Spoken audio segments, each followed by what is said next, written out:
इन्होंने टूरिज्म के नाम पे पैसा खाया, स्मार्ट सिटी के नाम पे पैसा खाया।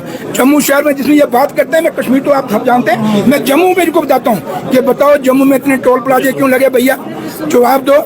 जम्मू के लोग नहीं चाहते टोल प्लाजा हो, आपने क्यों नहीं हटवाए? इनको पूछो कि जम्मू जितनी रिक्रूटमेंट हुई सर्विस सिलेक्शन बोर्ड की, सब पे स्कैंडल हुए, आज तक किसको सजा मिली? क्या है इसमें? देखिए बात सुनिए, कौन क्या लाया? आज़ादी है, डेमोक्रेसी है, डेमोक्रेसी में हर आदमी को राइट है, और हिंदुस्तान के आइन की यही खूबसूरती है कि हर आदमी को बोलने का हक है। और जो रेजोल्यूशन नेशनल कॉन्फ्रेंस लाई है, उस नेशनल कॉन्फ्रेंस का अंदर सब कुछ क्लियर हो गया।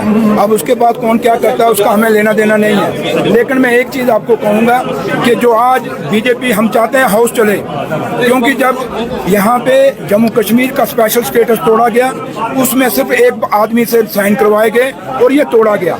और जब आज हम कह रहे हैं तो ये हाउस कह रहा है, एक आदमी नहीं कह रहा, कोई इंडिविजुअल नहीं कह रहा, उमर साहब ने खाली नहीं कह रहे, फारूक साहब अकेले नहीं कह रहे, ये कौन कह रहा है? ये जम्मू कश्मीर की असेंबली कह रही है, और मेजॉरिटी से वहाँ ये रेजोल्यूशन पास हुआ है। और रही बात के जहाँ तक बीजेपी का ताल्लुक है, बीजेपी क्यों छटपटा रही है? तो जरा इनको पूछो तो सही, ये दूसरों पे इल्जाम लगा रहे हैं। मैं इस बीजेपी को पूछें जो जम्मू ये अंदर जम्मू के अपने आप को 100 कार्ड एमएलए में कह सकूंगा, क्योंकि इनकी किस्मत अच्छी कि वहाँ पे जम्मू में नेशनल कॉन्फ्रेंस में इलेक्शन नहीं लड़े, वहाँ अलायंस में इलेक्शन था। काश हमारे लीडर ने हमें हुक्म किया होता, अगर जम्मू सूबे के अंदर हमारे लोग इलेक्शन जीते होते तो लड़े होते तो आज नेशनल कॉन्फ्रेंस की मैक्सिमम सीटें वहाँ से निकली थी। मैं आपके सामने उसकी एक एग्जाम्पल हूँ। जिसको मैंने हराया वो कौन है जो कल मेरे पुतले फूक रहा था? मैं इनको पूछना चाहता हूँ, 10 साल में आपने क्या किया?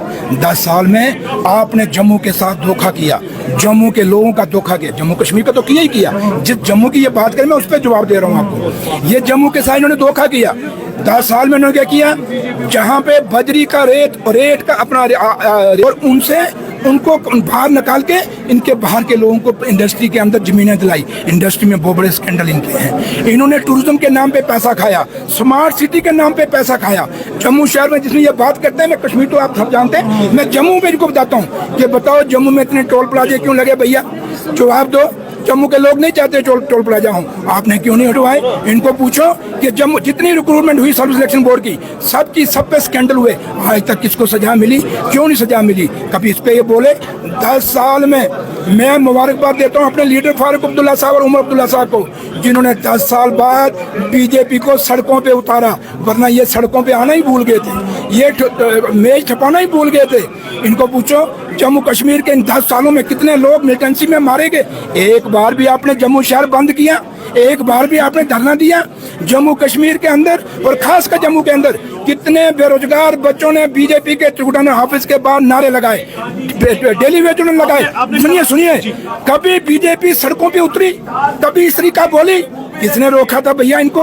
ना ये डेली वेजों पे बोले, ना ये बेरोजगारों पे बोले, ना जम्मू की तामीर और तरक्की पे बोले, ना स्मार्ट सिटी के घोटाले पे बोले, ना हमारी इंडस्ट्री खत्म हुई उस पे बोले, हमारी ट्रांसपोर्ट खत्म होगी उस पे बोले, ना हमारे होटल खत्म हो गए उस पे बोले, ना हॉस्पिटलों की हालत क्या है उस पे नहीं बोले।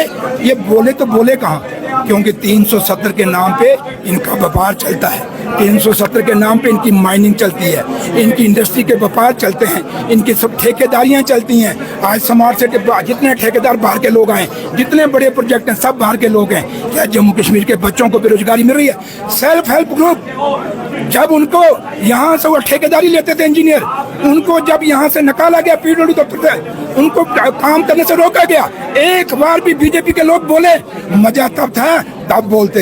ये कभी लोगों के, गरीब लोगों के मुद्दे पे नहीं बोलेंगे, ये पैसों वालों के मुद्दों पे बोलेंगे। जरा इनको पूछ लीजिए भैया, अगर जम्मू का कोई कातिल है तो ये लोग हैं।